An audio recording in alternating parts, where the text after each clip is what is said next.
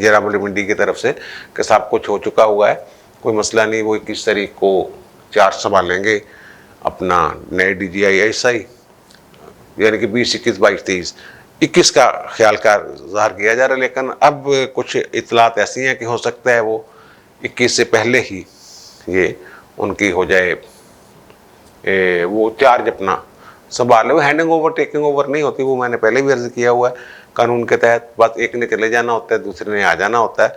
اور وہ کہتے ہیں کہ جناب یہ ماضی میں جو بھی ہوتا رہا ہے، یہ نوٹیفیکیشن وزیر اعظم اس سے جاری نہیں ہوتا۔ وہ میں نے کہا کہ دکھائیں، وہ کہتے ہیں دکھاتے تو کسی کو بھی نہیں، ہم آج تک دکھایا ہے کوئی نوٹیفیکیشن دیکھا ہے آپ نے کبھی آج تک؟ تو وہ نہیں ہم دکھاتے۔ بہرحال یہ جو بےعزت ہو رہے ہیں، یا وہ کہہ رہے ہیں جناب اس کے پیچھے ایک اور تھیوری آئی ہے، اور یہ نورا کشتی نہ ہو کہیں۔ نورا کشتی کیوں ہو؟ نورا کشتی اس لیے ہو کہ جناب یہ 1 پیج اور جو گالیاں پڑتی ہیں جو ملک میں، خود جہانگیر ترین نے کہا کہ مہنگائی کنٹرول نہیں ہو رہی ان سے، تو وہ 1 پیج کی وجہ سے وہ انڈائریکٹ کہیں اور بھی جو لوگ ہیں وہ برا بھلا کہتے ہیں ان کو بھی، جناب یہ کیا مصیبت ہمارے گلے ڈال دی ہے۔ اور دوسرا یہ کہ جناب وہ دیکھیں جناب سول سپرمیسی کے لیے ڈٹ گیا عمران خان، اس نے جناب یہ کر دیا، وہ ایک تاثر یہ جائے عوام میں کہ جناب یہ تو اسٹیبلشمنٹ کا وہ اس طرح بندہ ہی نہیں جس طرح ہم سمجھ رہے تھے، یہ تو جناب اپنے فیصلے خود کرنے والا ایک بندہ ہے۔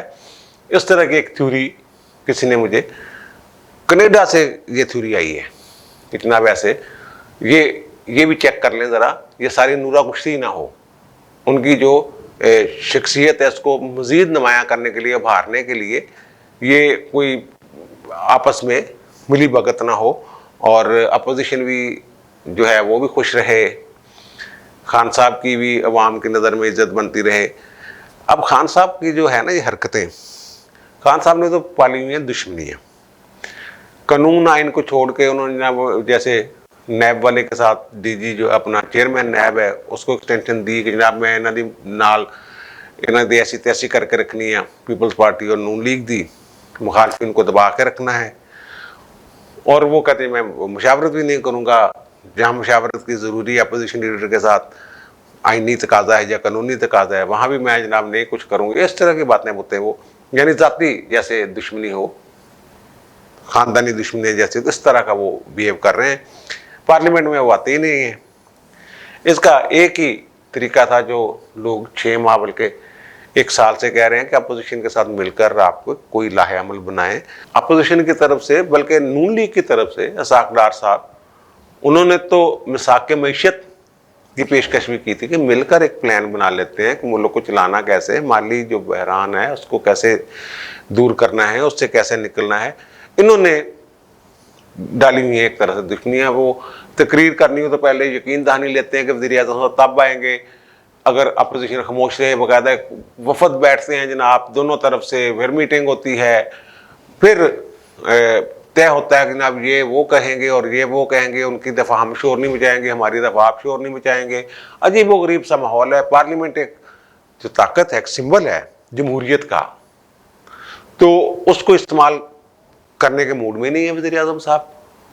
اس کو اگر یہ حالات نارمل رکھتے جیسے کہ جمہوری ملک میں ہوتا ہے، قانون اور آئین کے تابع رہ کے، ان کو اس وقت کچھ اور زوم تھا۔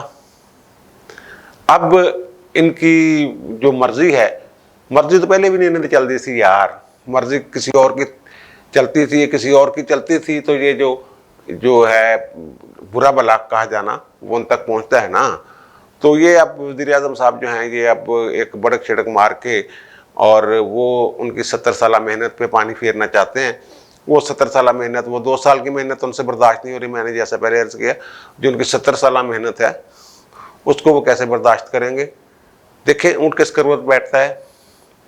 میرا خیال ہے کہ آئندہ کوئی 5-10 دن اہم ہے۔ کل کابینہ کا اجلاس بھی ہے، لیکن اس کے 12 نکاتی ایجنڈا ہے، اس میں تو یہ بات بظاہر سامنے نہیں ہو سکتا، اندر کوئی ڈسکشن ہو، کوئی بات اور باہر نکلے۔ اب مجھے دیجیے اجازت، انشاءاللہ دوبارہ ملاقات ہوگی نئے ویلاگ کے ساتھ۔ اللہ حافظ۔